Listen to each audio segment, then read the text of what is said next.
इस मूवी में एक लड़का अपनी फ्रेंड की मॉम को पटा लेता है और वो उसके साथ खूब रोमांस करता है, लेकिन जब इसके बारे में उसका दोस्त जान जाता है तो वो क्या करता है, यही हम इस मूवी में देखेंगे। मूवी की स्टार्टिंग में हम मार्क नाम के एक आदमी को देखते हैं। मार्क जॉगिंग कर रहा था, तभी अचानक उसके सामने एक आदमी आ जाता है। वो आदमी अपने चाकू से मार्क का खून कर देता है। इसके बाद हम काफी समय बाद का टाइम देखते हैं। वहाँ हम देखते हैं कि मार्क की वाइफ, जिसका नाम शेरॉन था, वो काफी उदास होती है। शेरॉन काफी बुरे दौर से गुजर रही थी। हाल ही में उसके पति मार्क की मौत हो गई और उसके अफेयर के बारे में भी सभी को पता चल चुका है। साथ ही शेरॉन का बिजनेस भी अच्छा नहीं चल रहा था। फिर हम देखते हैं कि शेरॉन जाकर एंथनी को उठाती है, क्योंकि एंथनी को स्कूल जाना था। लेकिन एंथनी को स्कूल जाने का बिल्कुल भी मन नहीं था। एंथनी को परेशान देखकर शेरॉन पूछती है कि क्या तुम्हें स्कूल में कोई तंग करता है, लेकिन एंथनी इस बात का कोई भी जवाब नहीं देता है और वो स्कूल चला जाता है। इसके बाद शेरॉन से मिलने बार्नेस आता है। बार्नेस एक डिटेक्टिव होता है और वो मार्क के मर्डर केस पर काम कर रहा था। वो शेरॉन को मार्क के केस के बारे में बताने आया था। बार्नेस और शेरॉन बचपन के दोस्त होते हैं। बार्नेस शेरॉन को लाइक भी करता है, लेकिन शेरॉन ने बार्नेस को अब तक कोई भी मौका नहीं दिया है। दूसरी ओर हम देखते हैं कि स्कूल में एक लड़का एंथनी को परेशान करता है। तभी वहाँ डिलॉन नाम का दूसरा लड़का आता है। डिलॉन को देखकर ब्रेंट वहाँ से चला जाता है। तभी वहाँ पे मेगन भी आती है। एंथनी मेगन को लाइक करता था, लेकिन एंथनी के पास इतनी हिम्मत नहीं थी कि वो मेगन से अपने दिल की बात कह सके। तभी डिलॉन मेगन को वहाँ बुलाता है और एंथनी को उससे इंट्रोड्यूस कराता है। इसके बाद हम देखते हैं कि सब लोग प्लेग्राउंड में होते हैं। वहाँ ट्रेंट एंथनी को चोट पहुंचाने की कोशिश करता है, लेकिन गेम का कोच उसे गेम से ही बाहर कर देता है। हम देखते हैं कि डिलन गेम्स में भी एंथनी की मदद करता है। गेम के बाद जब सब लोग ड्रेसिंग रूम में पहुंचते हैं तो वहाँ एंथनी डिलन से पूछता है कि तुम मेरी इतनी हेल्प क्यों करते हो।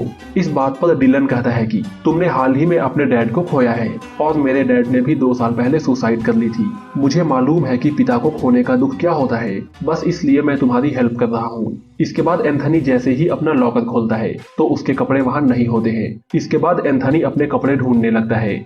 उसे उसके कपड़े टॉयलेट में मिलते हैं। ये काम भी ब्रेंट ने ही किया था। इसके बाद एंथनी डिलन को लेकर अपने घर जाता है। वहाँ वो अपनी मॉम को डिलन से मिलाता है। साथ ही वो कहता है कि आज उसने घर पर एक पार्टी भी रखी है।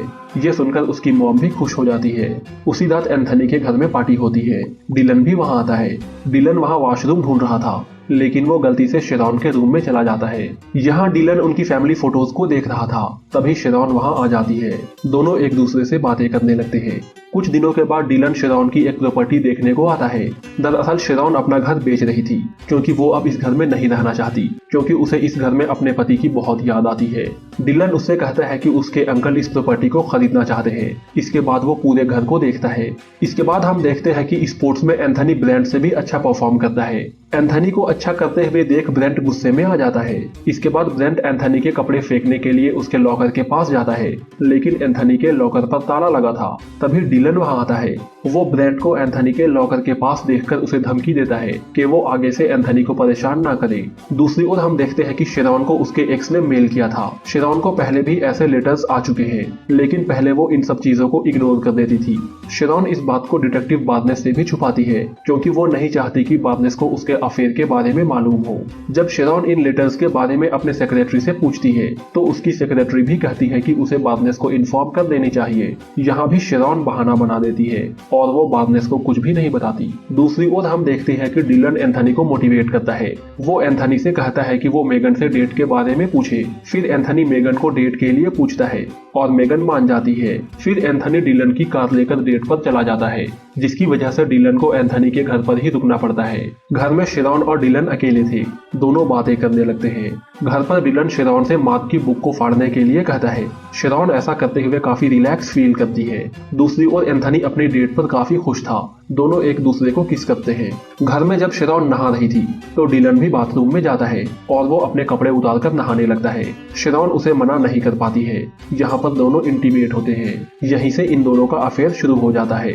कुछ देर के बाद एंथनी घर लौट आता है और फिर डिलन अपने घर चला जाता है। यहाँ पे हम डिलन का घर देखते हैं। उसका घर बहुत ही बुरे हाल में था। यहाँ पे हमें मालूम होता है कि डिलन की जो लाइफ स्टाइल थी वो सब बस एक दिखावा था। यहाँ हमें मालूम होता है कि शेरॉन को जो लेटर्स मिले थे वो सारे लेटर्स डिलन ही भेज रहा था। यानी कि अब तक जो कुछ भी हुआ है वो कोई इत्तेफाक नहीं है और डिलन किसी प्लान की वजह से ही एंथनी का दोस्त बना है। फिर हम स्कूल में ब्रेंट और मेगन को देखते हैं। ब्रेंट मेगन से कहता है कि डिलन कुछ छुपा रहा है। मेगन उसकी बातों को इग्नोर कर देती है। ट्रेंट उससे कहता है कि अगर तुम चाहो तो ऑफिस में जाकर उसकी फाइल देख सकती हो। दरअसल मेगन की मॉम ऑफिस में काम करती थी, इसलिए मेगन किसी की भी फाइल को आसानी से चेक कर सकती थी। फिर हम देखते हैं कि ट्रेंट डिलन से कहता है कि उसे उसकी सच्चाई मालूम हो गई है। यह सुनकर डिलन परेशान हो जाता है। इसके बाद डिलन एक प्लान बनाता है। वो एंथनी से कहता है कि उसे उसके लिए एक झूठ बोलना होगा। एंथनी डिलन को मना नहीं कर पाता है। इसके बाद डिलन अपने हाथ को एक चाकू से काटता है और वो सबसे कहता है कि ये काम ब्रेंट ने किया है। चूंकि ये एक सीरियस केस था, इसलिए डिटेक्टिव बार्नेस भी वहाँ आता है। बार्नेस के पूछने पर डिलन कहता है कि ब्रेंट ने ही चाकू से मुझे मारा है, साथ ही वो इसी चाकू से एंथनी को भी डराया करता था। जब बार्नेस एंथनी से इस बारे में पूछता है तो एंथनी हाँ कहता है।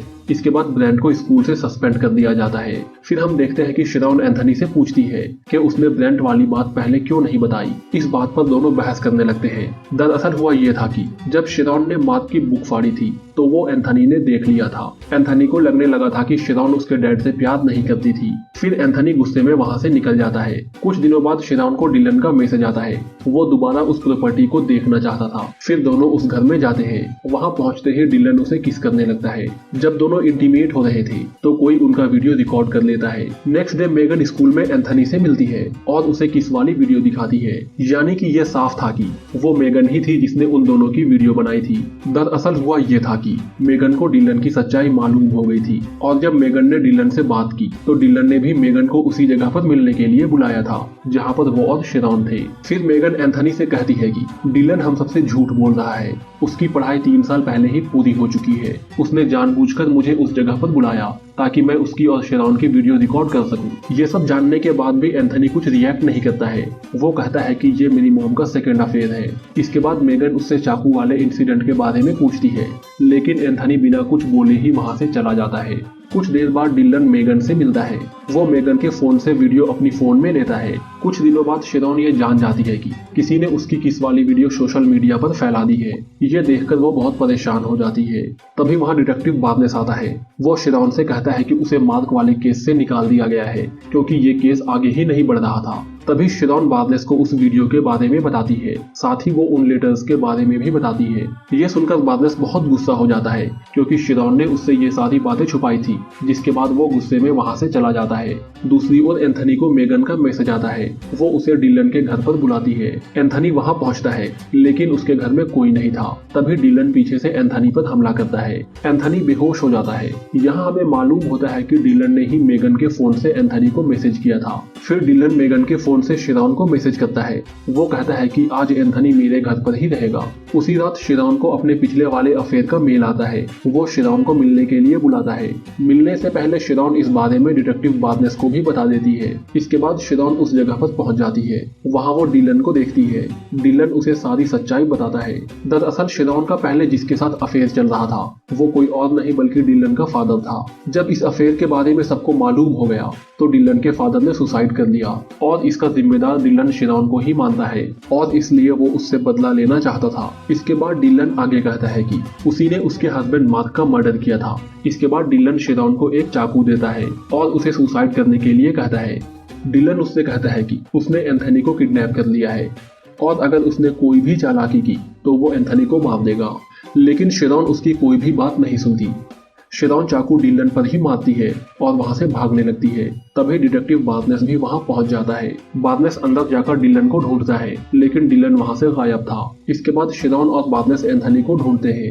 दूसरी ओर जब एंथनी को होश आता है तो वो देखता है कि वो एक पेड़ से बंधा हुआ है और पास ही मेगन भी बंधी हुई है। फिर दोनों एक दूसरे की मदद करते हुए रस्सियों को खोल लेते हैं। तभी बार्नेस और शिरॉन भी डिलन के घर पर पहुंचते हैं। दोनों एंथनी को ढूंढने के लिए पास वाले जंगल में जाते हैं। तभी अचानक डिलन वहाँ पे आता है और बार्नेस पर पीछे से हमला कर देता है। हमले की वजह से बार्नेस बेहोश हो जाता है। इसके बाद डिलन बार्नेस की गन उठा लेता है और वो शिरॉन के पीछे जाता है। तभी वहाँ पे एंथनी आता है और वो डिलन को समझाने की कोशिश करता है। तभी अचानक मेगन पीछे से डिलन पर हमला कर देती है। फिर गुस्से में शिरॉन डिलन को बहुत मारती है जिससे वो बेहोश हो जाता है। शिरॉन डिलन को जान से मारना चाहती थी लेकिन एंथनी उसे रोक देता है।